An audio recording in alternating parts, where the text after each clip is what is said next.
Dando sequência ao assunto imposto, esse é o terceiro e último vídeo. Ficou pendente um item do vídeo anterior que eu vou falar aqui e vou concluir falando de algumas aberrações tributárias que existem no Brasil.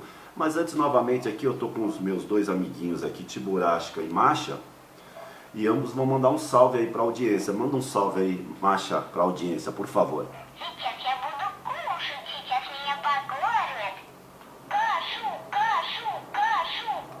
Ela quer mingau. Pois bem, a questão da sonegação.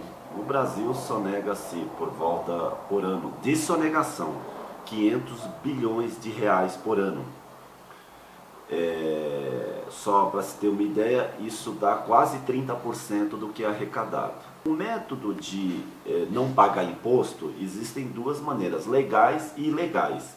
A ilegal que a gente chama de sonegação, mas eu vou citar dois que eu considero também sonegação, que é a elisão fiscal, né? E a outra que são as renúncias fiscais. A elisão fiscal, os grandes pagadores de imposto, ou seja, os ricos, eles lançam mão de bancas de advogado para questionar determinados impostos.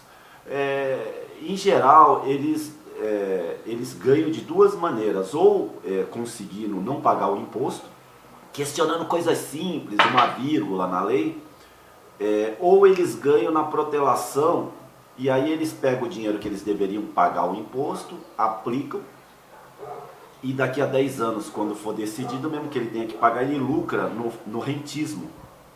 Então isso se chama elisão fiscal. Uma outra maneira, o poder econômico, ele tem muito poder político, que se chamam-se lobbies, o lobby. Então, o que acontece? Eles, de maneira legal ou ilegal, tanto faz, eles compram deputados, eles compram legisladores, eles compram juízes, para que eles deixem de pagar alguns impostos. Por exemplo, teve uma época, isso se chama guerra fiscal. Então, ele fala assim, ó, eu vou me instalar em determinado estado, em determinada cidade ou até país, se vocês me derem isenção de determinados impostos. Né? Então essa é a realidade das classes dominantes. Isso aqui porque eu não estou falando, por exemplo, dos paraísos fiscais, que para não pagar imposto eles declaram um lucro muito menor e essa diferença eles mandam para paraísos fiscais. 1/3 do dinheiro do mundo encontra-se em paraísos fiscais. E por último, a sonegação escancarada, né?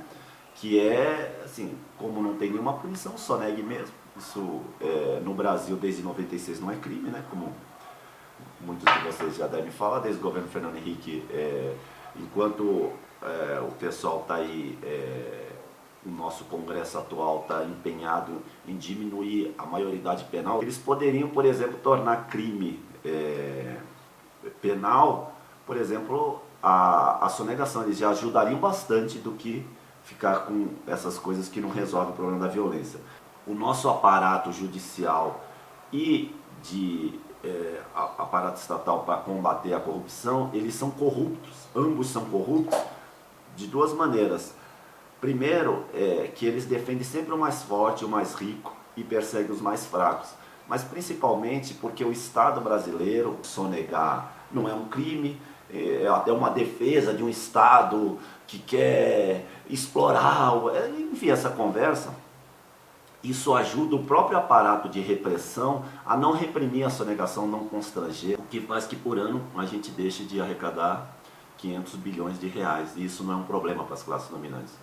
Há uns 4 meses atrás, teve uma operação da Polícia Federal que descobriu que esses grandes devedores de impostos, eles já nem recorrem mais ao judiciário. É mais barato para eles recorrer a um conselho administrativo que tem na Receita Federal, questionando determinados impostos. E ali eles corrompiam um ou mais conselheiros e não pagavam nenhum imposto.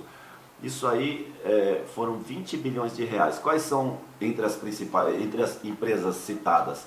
Aços Gerdau, Banco Santander, Banco Safra, Organizações Globo. Até agora ninguém foi punido e provavelmente ninguém será.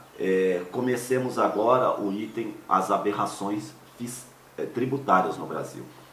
A primeira é que você tem uma classe média, média alta, que adora passear no exterior, especialmente Europa Ocidental e Estados Unidos. E quando eles voltam dizendo que lá produto, principalmente produto eletrônico, que eles compram bastante, é muito barato e que aqui é caro, que o Brasil é um país injusto na tributação, que a carga tributária é muito alta. Isso é mais ou menos verdade. O que acontece é que esses países ditos modernos, desenvolvidos, eles costumam taxar mais a renda e o patrimônio e menos a mercadoria. Daí, uma mercadoria, por exemplo, um computador, que aqui custa 100, lá custa 40. E por que isso? Exatamente para beneficiar exatamente essa classe média, que chega aqui dizendo que o nosso país é injusto, que é mesmo, mas eles não querem mudar isso, eles querem perpetuar isso. E mais, quando passa pela aduana, fazem questão de passar pelo nada a declarar, que é corrupção também, deveria, porque esses produtos importados, eles deveriam ser declarados e pagar o imposto equivalente, mas nem isso a nossa classe dominante se propõe a fazer. E juntando que tanto a Receita Federal quanto a Polícia Federal também são órgãos corruptos, eles não se empenham em constranger. Então deveria aumentar o controle. Não dá para realmente controlar tudo, mas deveria aumentar o controle. E ali você passa sem nenhum constrangimento, todo mundo com 5, 6, 7 malas, e a Receita Federal nada faz. O Brasil é um país de muitos tributos e muita burocracia.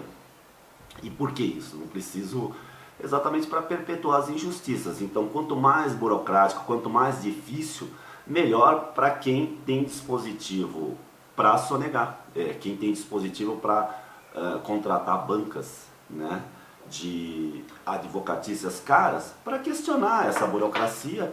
E esse arcabouço jurídico extremamente complexo foi feito exatamente para beneficiar o mais forte e para punir o mais fraco, o mais pobre. Um outro absurdo no Brasil é uma coisa chamada ICMS na origem, em que você beneficia os estados mais industrializados e prejudica os estados menos industrializados e consumidores.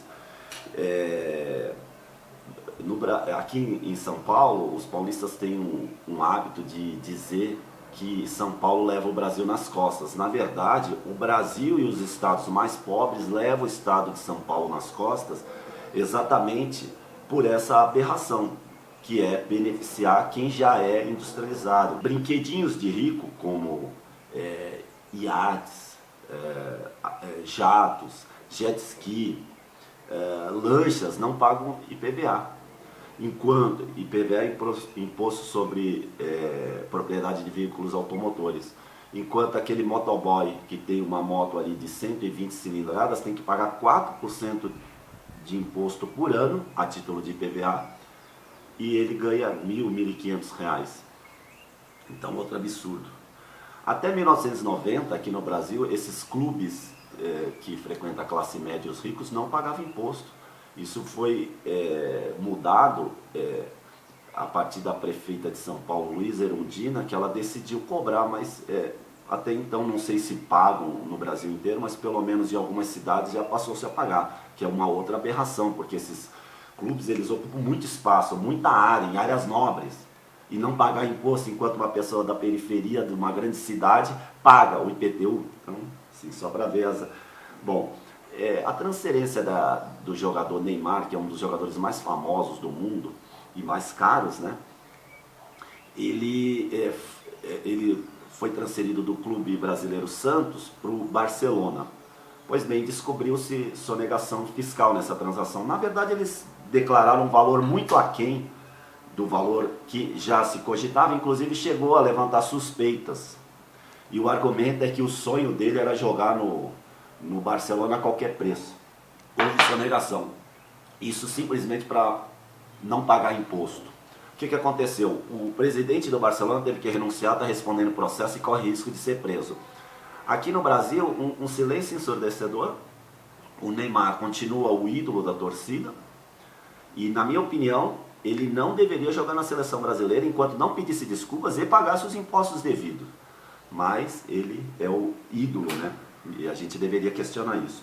E por último, essas famílias muito ricas, já de N gerações, 10, 20 gerações, eles detêm títulos públicos do governo e muitas propriedades. Por isso que no Brasil, os ricos eles costumam investir em imóvel.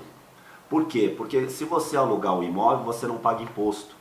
Isso estimula a especulação imobiliária, prejudicando o mais fraco, porque quem vai ter que comprar uma casa, ele vai ter que pagar muito caro, porque as pessoas estão comprando casa não para morar, mas para especular. Por quê? Porque o imposto na propriedade é baixo, vale a pena fazer. E quem detém títulos públicos não paga imposto nos dividendos, na renda. Enfim, eu espero que eu tenha colaborado com o debate, espero que eu tenha sido claro para vocês, e até o próximo vídeo, até o próximo assunto. Um abraço.